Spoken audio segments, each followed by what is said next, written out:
Okay, hello class, magandang araw.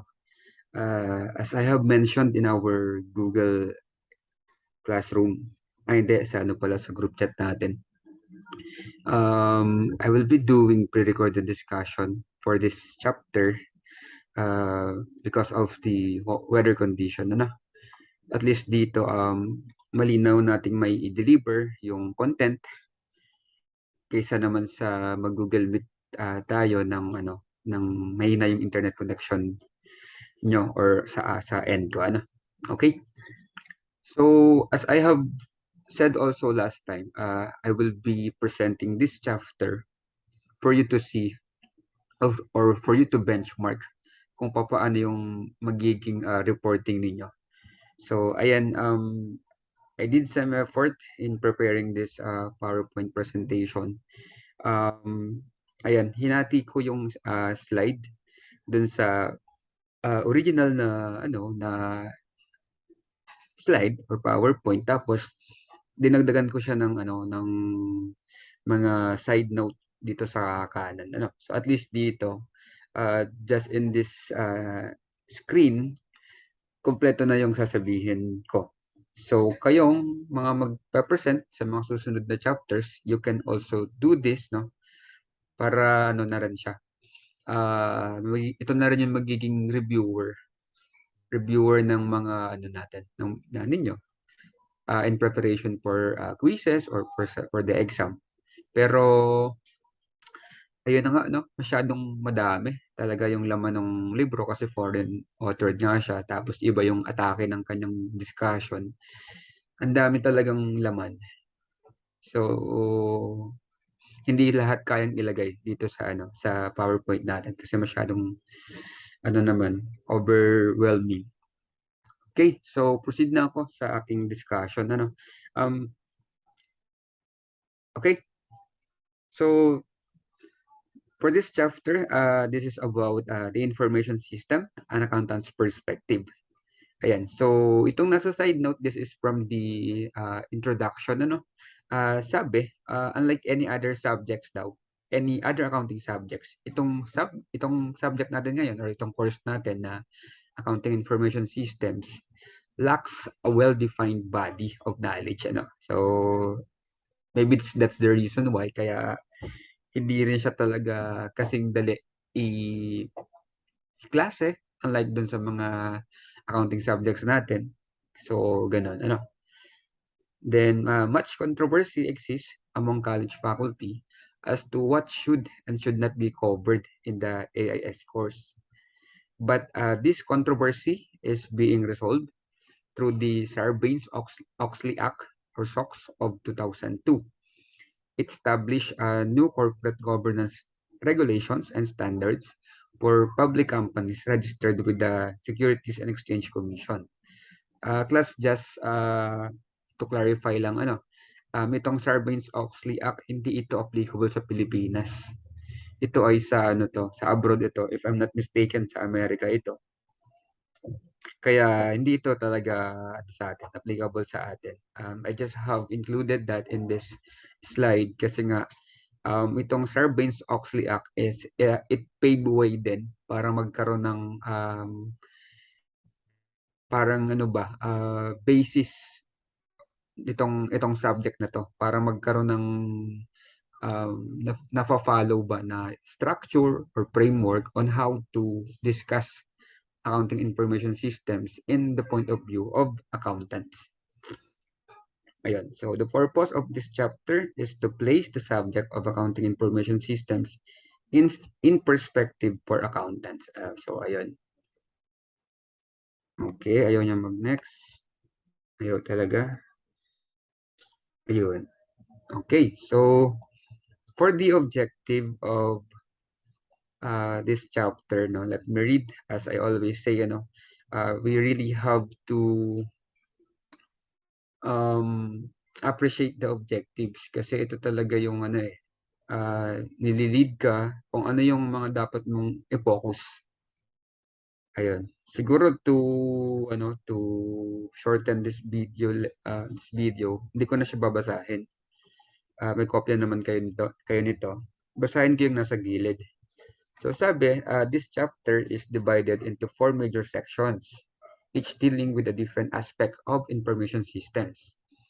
So the first section of this chapter explores the information environment of the firm. The second section deals with the impact of organizational structure on accounting information systems. Third section reviews the evolution of information systems, and the fourth and or final section discusses the role of accountants as users, designers, and auditors of accounting information systems. Okay, nandito ata. Hindi ko makita yung ano. Ayun. Okay. Ayan. So medyo minodify ko yung content ano para mas maliwanag. So dito nakikita natin yung external and internal information flows in an organization. In particular, business organization.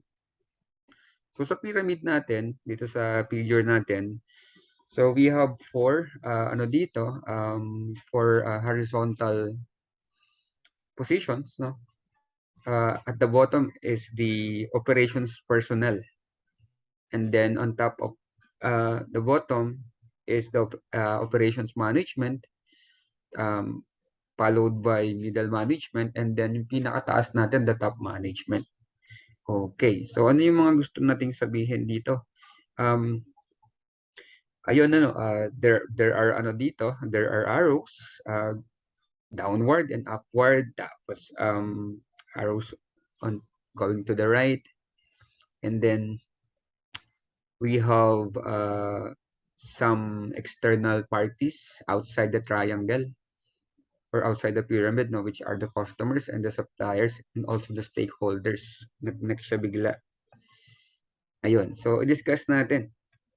So kumbaga, in a business organization, in a business entity, so nandyan sa bottom niya yung tinatawag nating business operations. Kumbaga, yan yung mga day-to-day operations ng business. So please take note, what we're talking about here is information flows. So be specific information yung hina-highlight natin.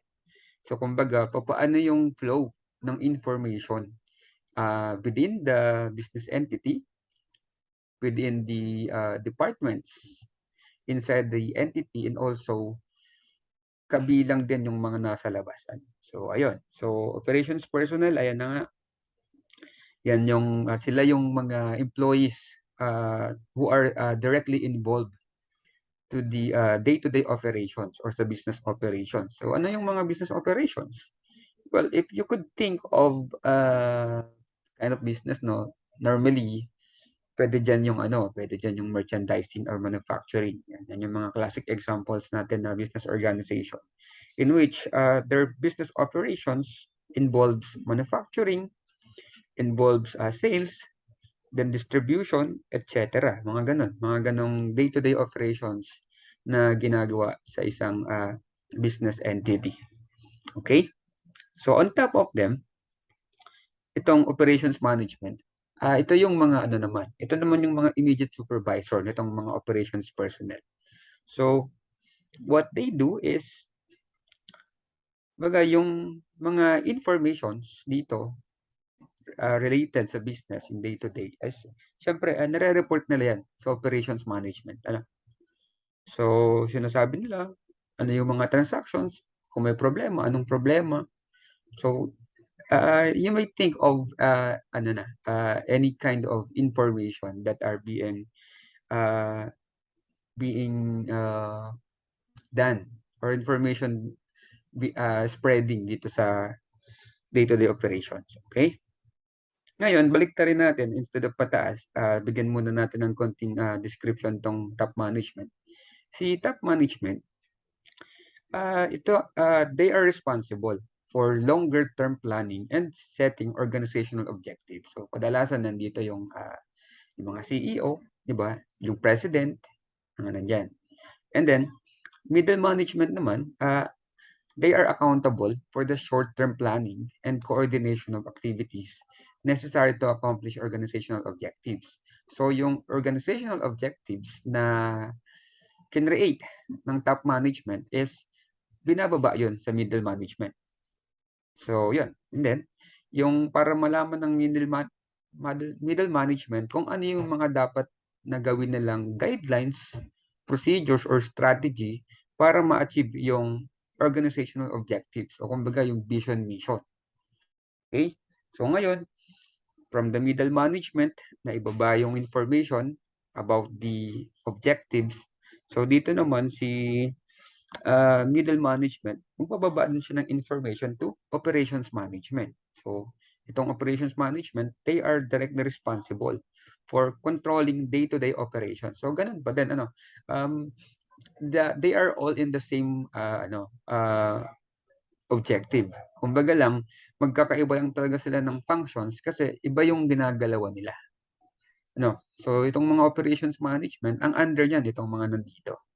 So, ganun siya class, no? Ganun yung interpretation natin dito, Okay? What else? Ito, basahin ko lang, no?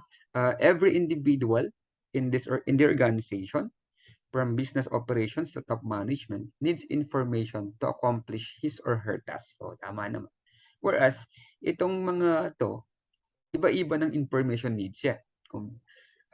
To make it simple, for example, dito sa operations, let's say yung production, yung dito sa manufacturing. So, hindi na yan kailangan ng hindi na yan kailangan malaman ng detalye ng top management kasi ang concern nila is yung yung attainment ng vision and mission. So, kumbaga, itong operations dito, ito yung means to achieve those vision and mission. Pero, hindi na niya kailangan yung mga detalye kung paano yung mga proseso doon, yung mga maliliit na detalye sa mga pang-araw-araw na ginagawa doon, hindi na niya yung kailangang malaman.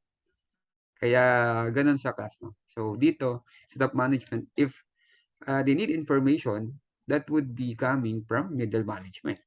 Whereas, yung information naman na pinrovide ni middle management sa top management ay galing din sa operations management. So, ganun class, ganun siya. Okay? Bukod sa upward and downward flow of information internally, meron din tayong external information flow. So, ano naman ang role nitong mga customers, suppliers, tsaka stakeholders? So, si customers tsaka sa suppliers, we call them trading partners trading partners. So, when it comes to customers, syempre, ang mga transaction dyan is yung mga sales. Pagdating naman sa suppliers, purchases ng mga merchandise ng business.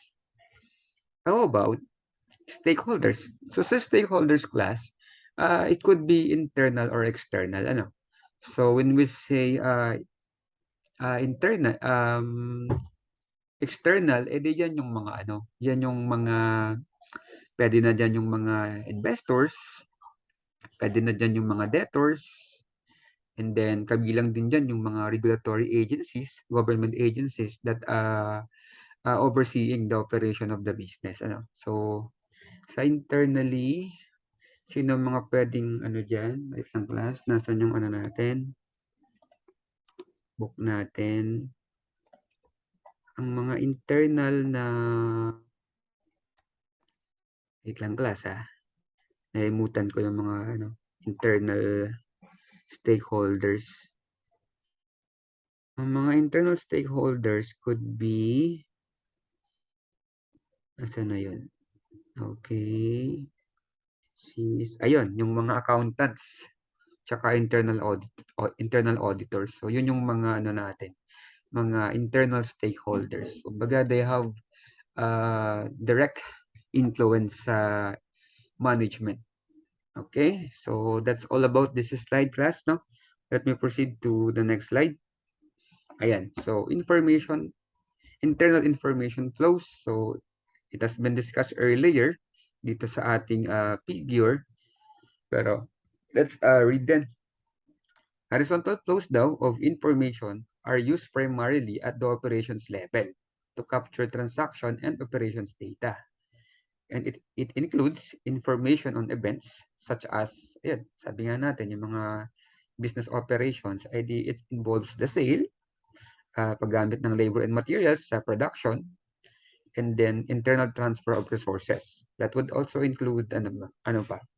Marami pang example nasa nasa book lang natin. How about vertical flows of information? So as you see kanina sa ating diagram, so yung vertical ito yan. Ayan. And then yun namang, I'm sorry, this is horizontal. And then yung vertical naman natin, edi ito. Itong pataas tsaka pababa. Okay? Okay. So ayan. So yung vertical natin could be downwards or upwards. So kapag daw pababa yung flow ng ating birth information. So ang mga laman nun is instructions, quotas, and budgets. So tama naman. So balikan natin. So in here, from top management, so instructions. Ano yung mga dapat nilang gawin? Then middle management, pwedeng budgets. So ito lang yung budget natin para din sa production na yun. So dapat ganun yung magawa natin. Something like that. So dito naman sa operations management to personal, edi mga quota. So dapat ito yung mahit natin. Ito yung magawa natin. Ito yung maging output natin based on the budget. At mga ganun. Okay? How about upward flows? So pag upward flows, ay di yun ang aggregated transaction and operations data. Kumbaga, yung mga common na issues or mga transactions that the needs to be delivered or to be relayed to the upper management. Okay? Ayan. So what are the information objectives? Class, I believe wala ito dun sa 6th edition na PowerPoint natin. Kaya sinend ko sa inyo. Okay, so there are 3 goals of an information system to support the stewardship function of management. So for us to understand this, what do we mean by stewardship? So according to the definitions from Oxford Languages, stewardship means the job of supervising or taking care of something, such as an organization or property.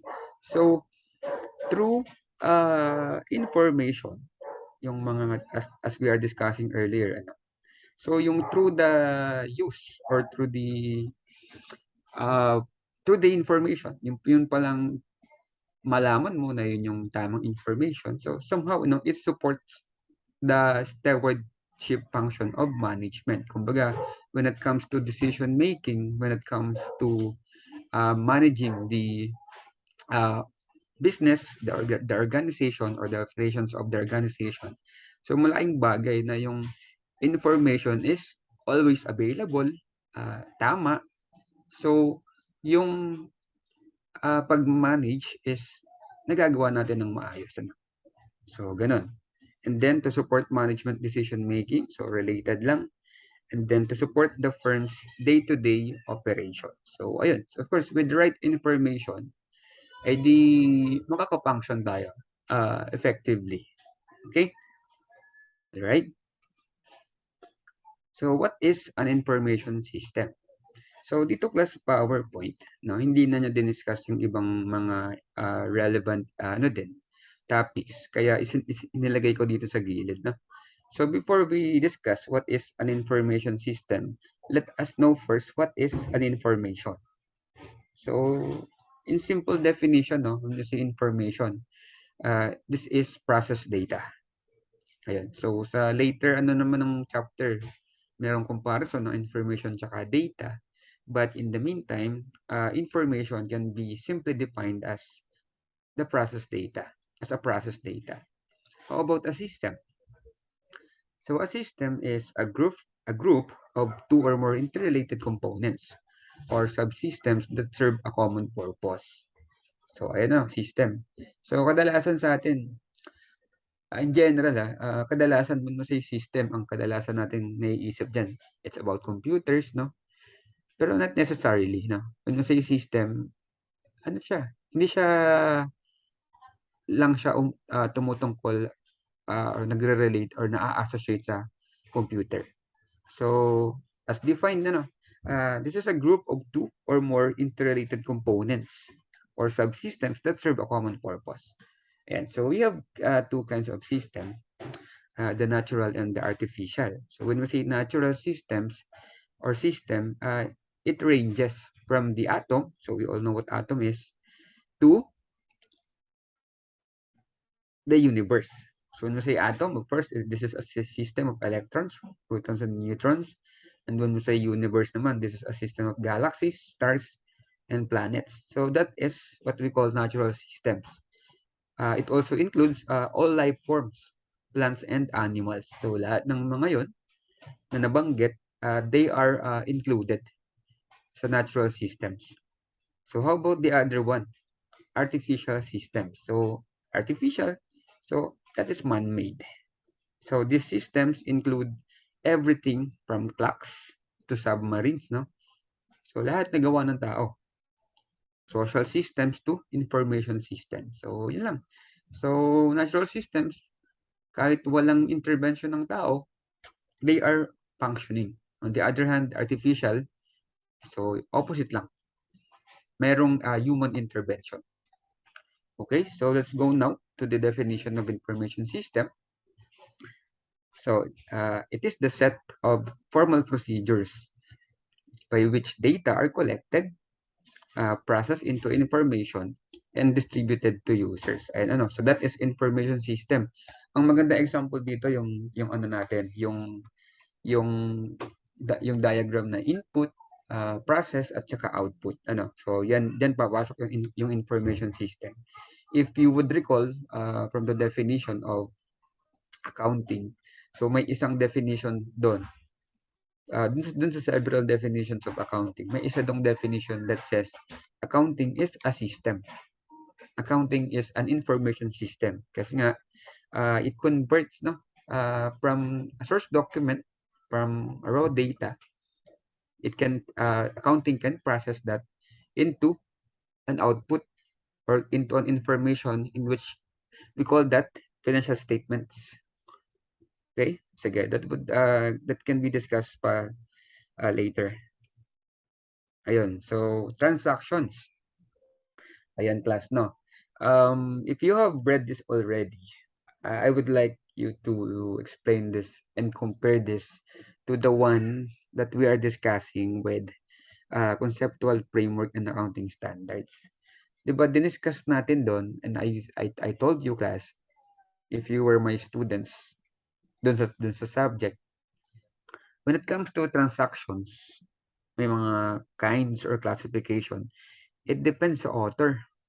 There are authors that define transactions as just like this, financial and non-financial. But there are authors that classify them as accountable or non-accountable. Kasi yung transactions tsaka events, they are used interchangeably, no? So yun lang, class, pag mga ganun, wag tayong malilito. Ang atin na lang doon is kung ano, we just follow kung ano yung subject. Kung saan siyang subject ginagamit, doon natin siya gamitin. Kumbaga, for this subject, accounting information system, so yung transactions natin is we classify them as financial and non-financial.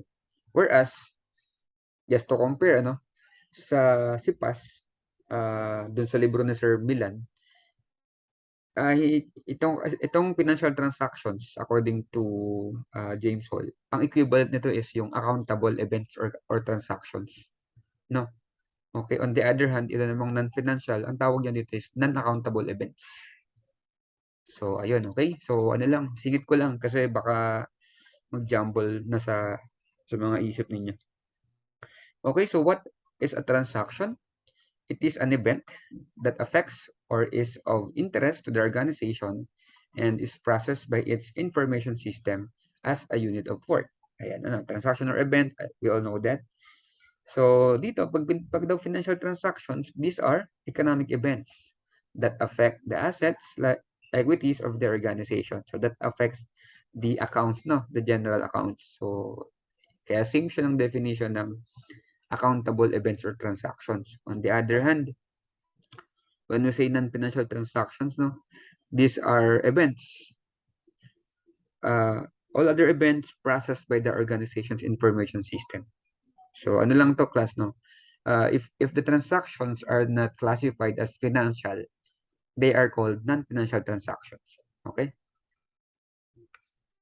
Okay, so we have here the presentation, no, or figure that illustrate information system. So we have here sa input natin, we have financial transactions and non-financial transactions.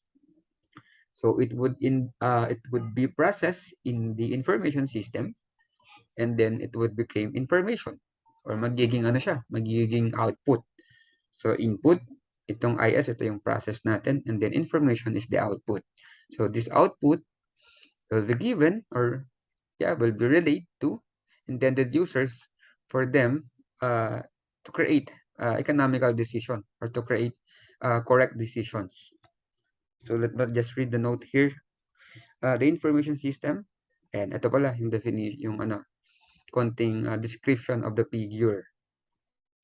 The information system accepts the input, ito yung input natin, called transactions, which are converted through various processes, dito siya, convert into an output information that goes to users. Ayan. Okay? Let's proceed. Ayan. So, what is an accounting information system? So, yan class, diniscuss natin yung information, diniscuss natin yung system, yung accounting, alam na natin. So, ngayon, what is an accounting information system? So, una, ang sabi, accounting is an information system because of these three bullets here. So, bakit kaya? Sabi, it identifies, collects, processes, and communicates economic information about a firm using a wide variety of technologies. So, plus from this definition, halos ano mo siya, ikukumpara mo siya sa definition ng accounting. Halos pareho lang, di ba? Sa accounting, this is the process of what? Identifying, recording, hanggang sa classifying, no? So, halos pareho lang. Identifying transactions if they are accountable events or not. Then, collecting, dito sa collecting, medyo walang masyadong ganun sa accounting. So, sa process naman is, that's the process as a whole, yung accounting process. Pagdating naman dito sa communicates, no? So, dito na yon na kinocommunicate yung economic information. So, may similarity. Kaya sinasabi na accounting is an information system. So, for this first bullet, no, you just recall the definition of accounting as well as the accounting process from analyzing, then to recording, posting, preparing the trial balance, and then adjusting entries, and then ano pang kasunod doon, adjusting entries, and then FS na, and then post-closing trial balance, and then reversing entries. So, yun. Recall nyo lang yun. Medyo pareho sila dito. Pangalawa, it captures and records the financial effects of the firm's transactions. So, ito rin yung sinasabi ko kanina sa accounting process na recording, no? So, yun. Then, pangatlo, it distributes transaction information to operations personnel to coordinate many key tasks. So, dito class, no, sabi dito is non-financial information related to financial transactions. So, yun na nga. Dito sa AIS, no, hindi lang financial information yung pinaprocess. Even non-financial information. Siguro to give example on that, for example, yung sa company na lang, no, so let's say sa manufacturing or merchandising company, whereas the transaction is about sales, no. So, diyan sa mga malalaking company, napaka-common yung mga transactions, yung mga credit sales, no, yung mga transactions on account. So, in particular, let's say sales transaction. So, let's say si customer, di ba, yung mga customer may kanya-kanyang may kanya-kanyang subsidiary ledger yan sa company kasi para matrack natin yung kanilang accounts, and also record din yun ng company. So ngayon, yung mga customers, meron yung mga tinatawag tayong mga credit limit. Kasi nga sa malalaking company class, normal transactions lang na yung mga sales nila is utang talaga. Kasi it's one of the ways of the company to have loyal customers. So, pinapautang talaga nila yan. Pero syempre, hindi naman unlimited ang pwedeng utangin yan. Meron tayong tinatawag na credit limit. So, yun. Let's say, si customer or si buyer is gusto pang mag-purchase or umutang. So, isa sa mga role dyan, of course, yung ng AIS, itong sinasabi natin ng financial information is we can check on the records of that customer, kumusta na ba yung credit limit niya? Kumbaga, let's say sa credit limit niya na 1 million, magkano na ba yung nauutang niya? So, baka naman exceed na niya yung credit limit niya. So, that is an example here na sinasabi nating it distributes transaction information to operations personnel to coordinate many key tasks. No? So, mga ganun. Mga non-financial information na related din sa financial transactions. No? Okay? Ayan. Okay. So, we have here AIS versus MIS. No? So, it is important to distinguish these two class. No? If you can read dun sa ebook natin. It is medyo limited lang yung yung distinction.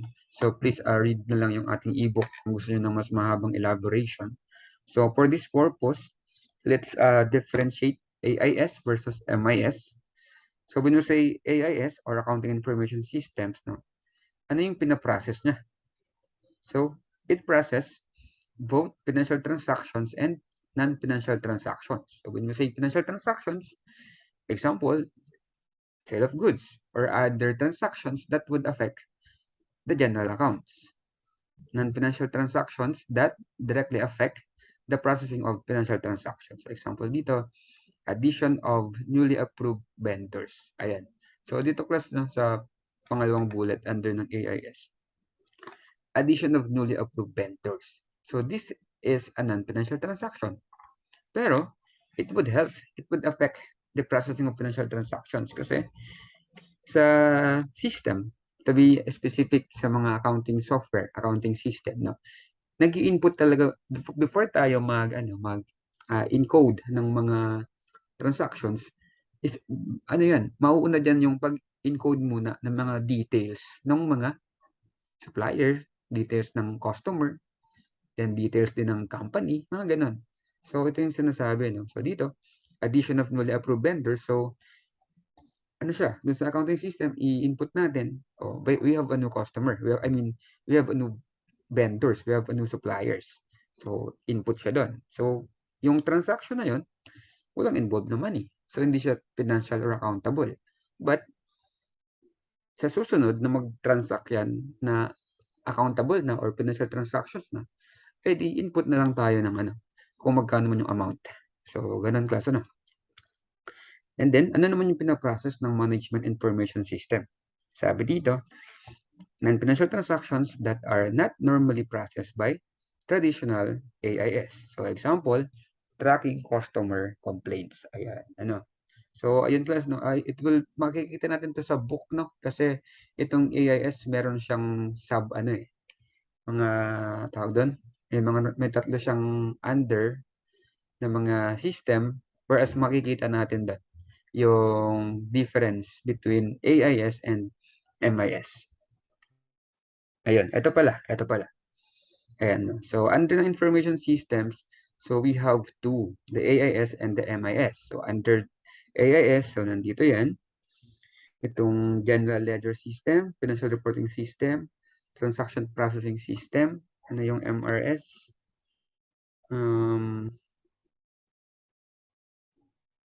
ayan. Management Reporting System. Okay, ayan Then, sa MIS, ang under naman niya ng mga systems are Financial Management Systems, Marketing Systems, Distribution Systems, tsaka Human Resource Systems. Okay. So, class, I'm gonna stop muna the video, the recording here, no? Kasi mahaba masyado. So, stop ko dito, tapos i-upload ko na siguro para meron na kayong mapanood. And then yung continuation is ipo-process ko rin after ko tong ma-extract. Okay, so end ko muna.